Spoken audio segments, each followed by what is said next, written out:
வரஹ்மத்துல்லாஹி வபரகாத்துஹு. அல்ஹம்துலில்லாஹி ரப்பில் ஆலமீன். அஸ்ஸலாத்து வஸ்ஸலாமு அலா சய்யிதில் முர்ஸலீன் வ அலா ஆலிஹி தய்யிபீன் வ அஸ்ஹாபிஹி தாஹிரீன் ஃபமன் தபிஅஹும் பிஇஹ்சானின் இலா யௌமித்தீன். அம்மா பஅத் ஃபகத் கால அல்லாஹு தஆலா ஃபீ கலாமிஹில் மஜீத். அஊது பில்லாஹி மினஷ் ஷைத்தானிர் ரஜீம். பிஃபضل பிஸ்மில்லாஹிர் ரஹ்மானிர் ரஹீம். அல்ஹம்துலில்லாஹி ரப்பில் ஆலமீன். அல்ஹம்துலில்லாஹ், அல்லாஹுக்கே எல்லா புகழும். அனைத்து புகழும் லில்லாஹ், அல்லாஹுக்கு உரியது. ஹம்து என்றால் என்ன? ஹம்து என்றால் புகழுதல். புகழ் எங்கே இருக்கும்? புகழ் எங்கே இருக்கும் என்று சொன்னால் முஃபஸ்ஸிரீன்கள், சூஃபியாக்கள் நமக்கு சொல்லுகிறார்கள், ஞாபகப்படுத்துகிறார்கள். நக்ஸு, ஜவால், ஐப், குறைபாடுகள் நீங்குதல், ஓய்வு பெறுதல், இந்த மூன்று தன்மையும் யாரிடத்திலே இல்லையோ அவர்களுக்குத்தான் புகழ் சொந்தம். இந்த மூன்று தன்மையும் இல்லாத ஒரே ஜாத் நக்ஸ், குறைபாடு, ஜவால், நீங்குதல், ஓய்வு பெறுதல், ஐப், ஐப் என்று சொன்னாலும் குறைபாடு. இந்த மூன்று தன்மையும் இல்லாத ஒரே ஜாத் அல்லாஹ் மட்டும்தான். உலகத்தில் உள்ள அனைத்து வஸ்துக்களிலும் நக்ஸ் இருக்கும், குறைபாடு இருக்கும். உதாரணமாக நம்மிடத்திலே ஹயாத், இப்போது வாழ்கிறோம், பிறகு நமக்கு மௌத் வரக்கூடியதாக இருக்கிறது. ஹயாத் என்பது நீங்கிவிடும். தூங்கிவிட்டோம் என்று சொன்னால் கண்ணுடைய பார்வை நீங்கிவிடும். தூங்கிவிட்டோம் என்று சொன்னால் காதுடைய செவித்திறன் நீங்கிவிடும். பேசும் திறன் ஒரு கால அளவிற்கு இருக்கும், ஒரு காலத்திற்கு பிறகு நீங்கிவிடும். ஹயாத், இல்ம், இராதா, அறிதல் ஒரு காலத்திற்கு இருக்கும், ஒரு காலத்திற்கு பிறகு நீங்கிவிடும். நீங்கிவிடும். இருந்து கொண்டே இருக்கக்கூடிய ஒரே ஜாத் அல்லாஹுக்கு மட்டும்தான். அவனுக்கு நக்ஸும் கிடையாது, எந்த விதமான குறையும் கிடையாது. அவன் வாழ்ந்தான், வாழ்ந்து கொண்டே இருக்கிறான், வாழ்ந்து கொண்டே இருப்பான். அவனுக்கு ஜவால், நீங்குதலே கிடையாது. அவனுக்கு ஹயாத் என்பது நீங்காது. இல்ம் என்பது அவனை விட்டு நீங்காது. சமாஅத், கேட்கும் திறன் என்பது அவனை விட்டு நீங்காது. பசாரத், பார்க்கும் திறன் என்பது அவனை விட்டு நீங்காது. குத்ரத், சக்தி, ஆற்றல் அவனை விட்டு நீங்கவே நீங்காது. அவனுடன் இருந்து கொண்டே தான் இருக்கும். இந்த மூன்று தன்மையும் நக்ஸ், குறைபாடு, ஜவால், நீங்குதல், ஐப், மேலும் குறைபாடுகள், இந்த மூன்று தன்மையும் யாரிடத்திலே இல்லையோ அவனுக்குத்தான் புகழ் சொந்தம். ஏன் இப்போ மனிதர்கள் நமக்கு புகழ் சொந்தமாற மாதிரி தெரியுதே அப்படின்னு சொன்னா, நம்மிடத்திலே சில நேரங்கள்ல இந்த வாழ்வது வெளியே தெரிகிறது, கேட்பதை போன்று தெரிகிறது, நாம் பார்ப்பதை போன்று தெரிகிறது, நாம் சுயமாக பேசுவதை போன்று தெரிகிறது, நாம் சுயமாக நம்முடைய ஆற்றலை பயன்படுத்துவதை போன்று தெரிகிறது. அதனால ஒரு நபரை புகழ்ந்தால் அவருக்கு புகழ் சொந்தமாகுவதை போன்று தெரியும். ஆனால் சொந்தமாகவே ஆகாது. ஏன்? அவர் நக்ஸுக்கு சொந்தக்காரர், குறைபாட்டுக்கு சொந்தக்காரரா இருக்கார். ஜவால், நீங்குதலுக்கு சொந்தக்காரரா இருக்கார். அவரிடத்தில் இருக்கக்கூடிய ஹயாத் அவர்கிட்டயே இருக்கும்னு சொல்ல முடியாது. அவரிடமே இருக்காது. ஒரு காலம் வரைக்கும் 60 வயசு வரைக்கும் இருப்பாரு, 61வது வயசுல இறந்துடுவார். 60 வயசுக்கு மேல இருக்காது. நாயகம் ஸல்லல்லாஹு அலைஹி வஸல்லம் சொன்னார்கள், என்னுடைய இந்த உம்மத் 60க்கும் 70க்கும் மத்தியிலே என்று சொன்னார்கள். அதே போன்று தான் கேட்கும் திறன் ஒரு கால அளவிற்கு இருக்கும். ஒரு காலம் முடிந்து விட்டால் கேட்கும் திறன் கம்மியாயிட்டே போயிடும், கடைசியில ஒன்றும் இல்லாமல் ஆகிவிடும். பேசும் திறன் நீங்கிவிடும். நம்மிடத்தில் இருக்கக்கூடியது எல்லாம் நீங்கக்கூடியது.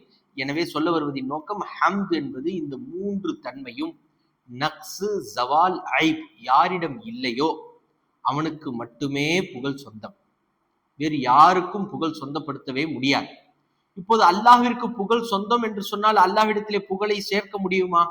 நாம் அல்லாஹ்வை புகழுவதால் அவனுக்கு புகழ் உயர்கிறதா என்று சொன்னால் அதுவும் கிடையாது. அதை அல்லாஹ்வே குர்ஆனிலே குறிப்பிட்டு காட்டுகிறான். வல்லாஹு கனியுன் ஹமீத். அல்லாஹ் அனைத்தை விட்டும் தேவையற்றவனாக, புகழ், நீங்கள் செய்யக்கூடிய புகழ் அனைத்தையும் விட்டும் தேவையற்றவனாக இருக்கிறான். அவன் சுயமாகவே அவன் புகழுக்குரியவனாக இருக்கிறான் என்று அல்லாஹு தஆலா குர்ஆனிலே குறிப்பிட்டு காட்டுகிறான். நாம புகழக்கூடிய புகழ் அவனுக்கு தேவையில்லை. நாம புகழ்வதால் அவனுக்கு அந்தஸ்து உயர போவதும் கிடையாது. சரி, அல்லாஹுக்கு புகழை சேர்க்க முடியுமா? சேர்க்கவும் முடியாது. குறைக்க முடியுமா? குறைக்கவும் முடியாது. எப்படி நம் பக்கம் புகழை சேர்க்கிறோம், புகழை குறைக்கிறோம். இன்னைக்கு புகழ்கிறார்கள், நாளைக்கு இகழ்கிறார்கள். இன்றைக்கு உயர்த்தி பேசுகிறார்கள், நாளைக்கு தாழ்த்தி பேசுகிறார்கள்.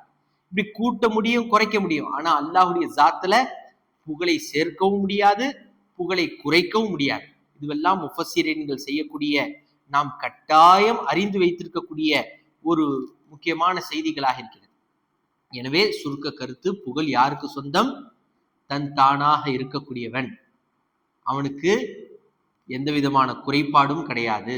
அவன் இப்போது இருந்துட்டு நாளைக்கு இருக்க மாட்டான் அப்படின்னு சொல்லவும் முடியாது. இருந்துகிட்டே இருப்பான். அவனுக்கு ஆரம்பமும் கிடையாது, முடிவும் கிடையாது. அப்படிப்பட்ட அந்த ரப்புக்கு மாத்திரம் புகழ் சொந்தம். மேலும் முஃபஸ்ஸிரீன்கள் இந்த எத்தனை வகையான புகழ் தெரியுமா? நம்ம எல்லா புகழும் அல்லாஹுக்கு சொந்தம்னா புகழை 4 வகையாக முஃபஸ்ஸிரீன்கள் பிரிக்கிறார்கள். புகழ் என்பது 4 வகை. முதலாவது ஹம்து கதீமின் லி கதீமின். கதீம்னு சொன்னா ஹாலிக்கு சொல்றது. அல்லாஹுக்கு கதீம் என்ற வார்த்தையை புழங்குவார்கள். கதீம் ஆரம்பத்திலேன்னு இருக்கிறாங்க. கதீம் என்று சொன்னால் அல்லாஹுக்கு சொல்லப்படும். ஹாதிஸ் என்று சொன்னால் மஹ்லூக்கு சொல்லுவாங்க. இந்த வார்த்தையை பயன்படுத்தி முஃபஸ்ஸிர் அவர்கள் இந்த வார்த்தையை இங்க புழங்கி இருக்கிறாங்க. அதனால கதீம்னு சொன்னா அல்லாஹுக்கு சொல்றது, ஹாதிஸ்ன்னு சொன்னா மஹ்லூக்கு சொல்றது. இப்போ புகழ 4 வகையா பிரிக்கிறாங்க. முதலாவது ஹம்து கதீமின் லி கதீமின், அதாவது அல்லாஹ்வையே புகழ்வது. அல்லாஹ் தன்னையே புகழ்றான். நிஅமல் மௌலா வ நிஅமன் நசீர். அவனே நல்ல மிக நன்றாக பாதுகாக்கக்கூடியவன், மிக நன்றாக உதவி செய்யக்கூடியவன் என்று அல்லாஹ் தஆலா தன்னையே புகழ்கிறான். அல்லாஹ்வையே புகழ்வது. இரண்டாவது ஒரு புகழ் இருக்கிறது, ஹம்து கதீமின் லி ஹதீஸின் லி ஹாதிஸின்.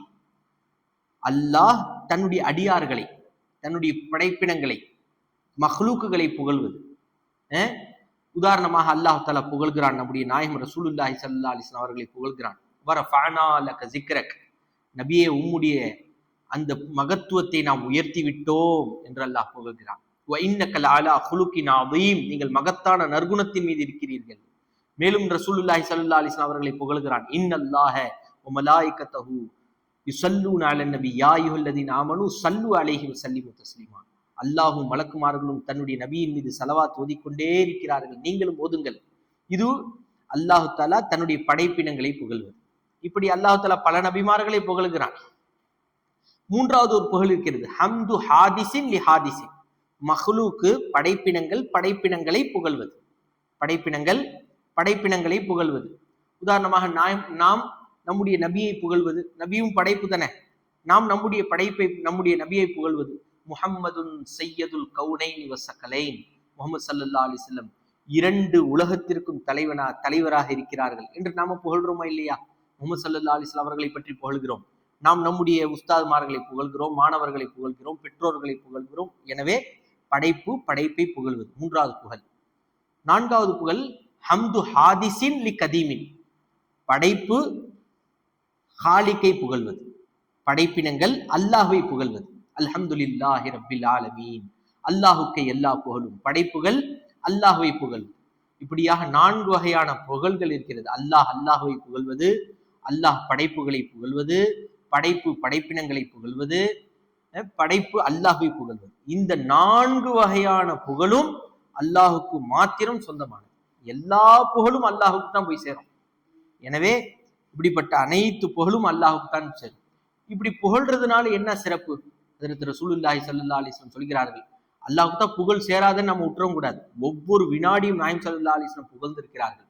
தூங்கும் போது புகழ்ந்திருக்கிறார்கள், தூக்கத்திலிருந்து எழுந்த போது புகழ்ந்திருக்கிறார்கள், கழிவறைக்கு சென்ற பொழுது புகழ்ந்திருக்கிறார்கள், கழிவறையிலிருந்து வெளியே வரும் பொழுது புகழ்ந்திருக்கிறார்கள். இன்ஷா அல்லாஹு தஆலா நாம் அந்த துஆக்களை எல்லாம் ஞாபகப்படுத்துவோம்.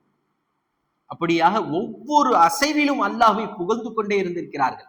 நாயகம் ஸல்லல்லாஹு அலைஹி வஸல்லம் சொல்வார்கள், அல்ஹம்துலில்லாஹ் தம்லஉல் மீசான். அல்ஹம்துலில்லாஹ் என்று அல்லாஹ்வை ஒருவன் புகழ்ந்தான் என்று சொன்னால் அது அவனுடைய திராசை அது நிரப்புகிறது என்று சொன்னார்கள் ஹஜ்ரத் ரசூலுல்லாஹி ஸல்லல்லாஹு அலைஹி வஸல்லம். மேலும் சொன்னார்கள், அஃதலு துஆஇ அல்ஹம்துலில்லாஹ். துஆக்களிலேயே, பிரார்த்தனைகளிலேயே மிக சிறந்தது அல்ஹம்துலில்லாஹ் என்று சொன்னார்கள். மேலும் சொன்னார்கள், யர்லல்லாஹு அனில் அப்தி. அல்லாஹ் தன்னுடைய அடியானை பொருந்திக் கொள்கிறான். எப்போ தெரியுமா?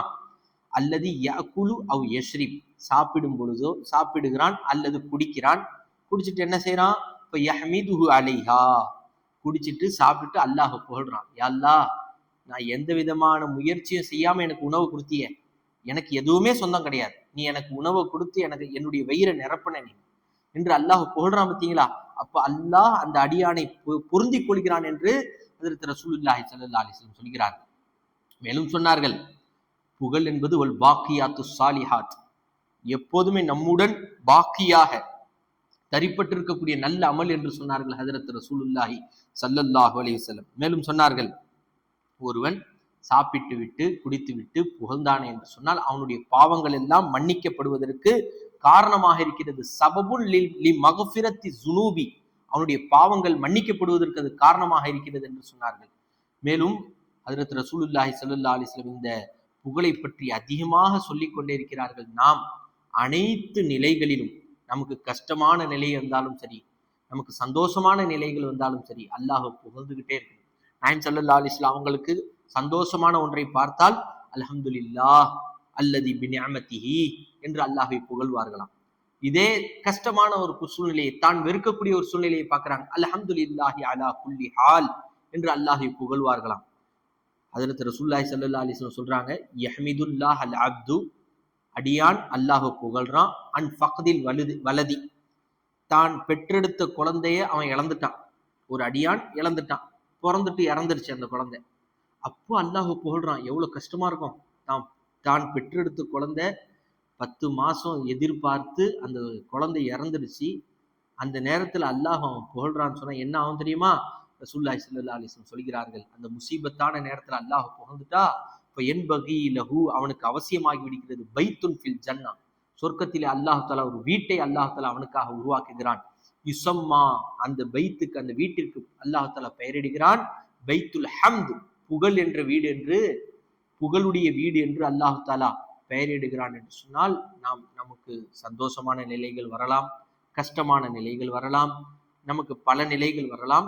அனைத்து நிலைகளிலும் அல்லாஹை புகழ்ந்து கொண்டே இருக்க வேண்டும். புகழ்ந்து கொண்டே இருப்பது என்று சொன்னால், அல்லாஹ் உனக்குத்தான் எல்லாம் சொந்தமானது, நீ தான் புகழுக்கு தகுதியானவன், நீ தான்.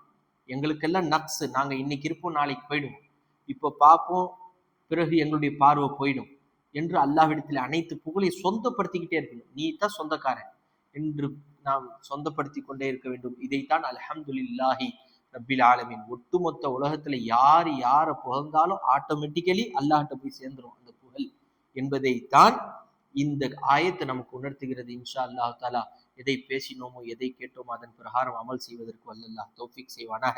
ஆமீன் யா ரப்பல் ஆலமீன். வ ஆகிரு தஅவானா அல்ஹம்துலில்லாஹி ரப்பில் ஆலமீன். அஸ்ஸலாமு அலைக்கும் வரஹ்மத்துல்லாஹி.